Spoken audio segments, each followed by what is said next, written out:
Assalamualaikum warahmatullahi wabarakatuh. Perkenalkan, aku di sini akan membahas tentang pertemuan keempat, yaitu perekonomian terbuka. Di sini aku mengambil PPT dari Muhammad Abdi Nizar, Bapak Muhammad Abdi Nizar. Nah, pertama-tama apa sih itu perekonomian terbuka dan apa itu perekonomian tertutup? Perekonomian terbuka itu ialah ketika suatu negara itu adanya transaksi dengan negara lain. Jadi, kayak rumus pendapatan nasional itu kan C tambah I tambah G. Nah, ditambah ekspor neto. Nah, kalau perekonomian terbuka, mereka memakai NX-nya, ekspor netonya. Jadi, kalau sebaliknya, kalau perekonomian tertutup, ekspor netonya nggak ada. Karena tidak adanya transaksi antar negara lain. Jadi, perekonomiannya di negara itu hanya mengandalkan perekonomian negara tersebut, tidak mengandalkan perekonomian negara lain. Jadi, tidak adanya transaksi antara dua negara gitu.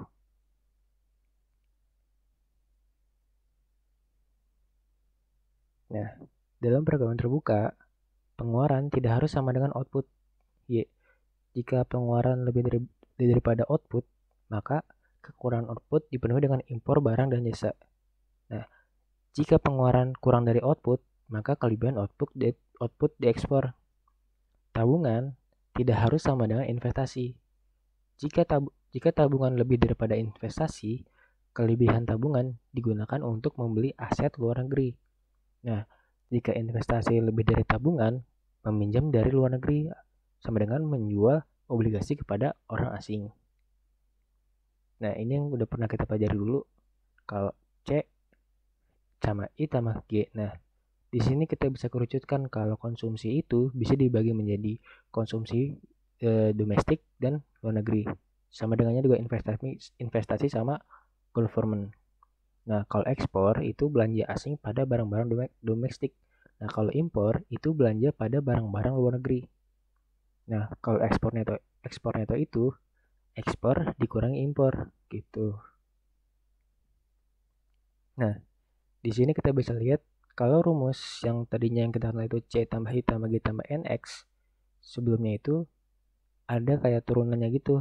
Jadi kita harus tahu nih, kalau pada awalnya itu pendapatan nasional itu awalnya itu dalam konsumsi domestik ditambah investasi domestik ditambah government domestik ditambah ekspor neto. Dikerucutkan lagi, konsumsi dikurang konsumsi luar negeri ditambah investasi dikurang investasi luar negeri ditambah government dikurang government luar negeri ditambah ekspor neto dan seterusnya, sehingga mencapai konsumsi ditambah investasi ditambah government ditambah ekspor neto dengan rumus yang kita kenal sekarang. Nah, di sini identitas pendapat nasional dalam perekonomian terbuka.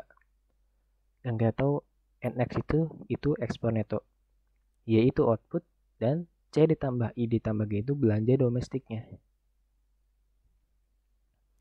Surplus dan defisit perdagangan.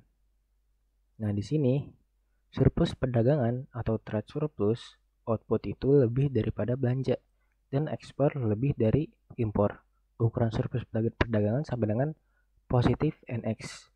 Sedangkan defisit perdagangan atau trade deficit, belanja lebih dari output dan impor lebih dari ekspor.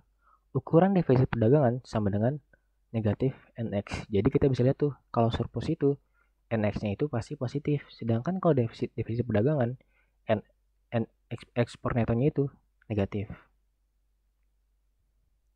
Nah, aliran modal internasional.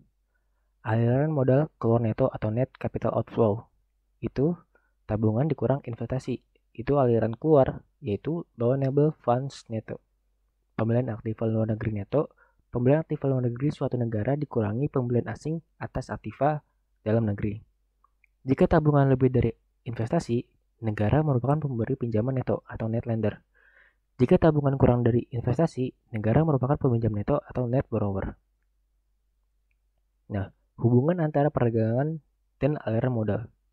NX sama dengan Y dikurang C ditambah I ditambah G. Yang berarti itu NX sama dengan Y dikurang C dikurang G dikurang I. Nah, ini bisa di rumus S, yaitu tabungan, Y dikurang C dikurang G, jadinya sama dengan NX sama dengan S dikurang I. Ini kita udah pelajari juga di semester 2 lalu gitu. Nah, trade balance sama dengan net capital outflow atau NCO. Jadi suatu negara dengan defisit perdagangan atau NX kurang dari 0 adalah peminjam neto, yaitu tabungan kurang dari investasi. Tabungan dan investasi dalam perekonomian terbuka kecil. Perekonomian terbuka versi model loanable funds, termasuk beberapa elemen sama. Nah ini juga kita udah belajar di semester 2 yang lalu. Fungsi produksi, fungsi konsumsi, fungsi investasi, sama dengan variabel kebijakan eksogen. Nah, di sini kita lihat nih, saving ini tetap kan ya. Soalnya juga di tabungan nasional waktu kita belajar dulu itu, kayak fungsi-fungsinya itu kan fungsi dikali faktor-faktornya. Nah, faktor ininya kita asumsikan itu tetap, makanya dia itu tegak lurus. Makanya di sini kita dikasih tahu itu tabungan nasional tidak tergantung pada suku bunga. Nah, asumsi R aksen arus modal capital outflow. Yang pertama, obligasi domestik dan luar negeri substitusi sempurna. Risikonya sama, maturity dan sebagainya. Yang B, mobilitas modal sempurna atau perfect capital mobility. Tidak ada hambatan atau restriksi perdagangan aset internasional. Yang C, perekonomian kecil atau small. Tidak bisa mempengaruhi suku bunga dunia, R aksen. Nah, di sini kita dapat kesimpulan kalau A dan B menunjukkan R sama dengan R aksen. Sedangkan C menunjukkan R aksen eksogen. Di sini, investasi permintaan loanable funds. Investasi memiliki fungsi dengan selalu penurun dari suku bunga, namun eksogen dari suku bunga dunia menentukan tingkat investasi negara. Di sini kita tahu nih, kalau investasi sini dia itu dipengaruhi oleh suku bunga, sedangkan di sini investasi yang di sini dia dipengaruhi oleh suku bunga dunia. Nah, kalau perekonomian tertutup gimana? Suku bunga akan menyesuaikan agar investasi sama dengan tabungan. Nah, dalam perekonomian terbuka kecil, suku bunga dunia yang eksogen menentukan investasi. Dan perbedaan antara tabungan dan investasi menentukan aliran modal keluar neto dan ekspor neto. Nah, di sini kita bisa lihat rilisnya di sini. Di sini adalah ekspor netonya. Nah, di sini ada eksperimennya yaitu kebijakan fiskal dalam negeri. Di sini karena ada kebijakan fiskal, ada peningkatan government atau penurunan tax, menurunkan tabungan. Jadi, karena ada peningkatan government atau penurunan dari pajak akan menurunkan tabungan nih, sehingga menjadi ke sini. Hasilnya alfa investasi sama dengan 0, alfa NX sama dengan alfa S kurang dari 0. Yang kedua, kebijakan fiskal di luar negeri. Kebijakan fiskal yang ekspansif menaikkan suku bunga dunia. Nah, kita bisa di sini nih.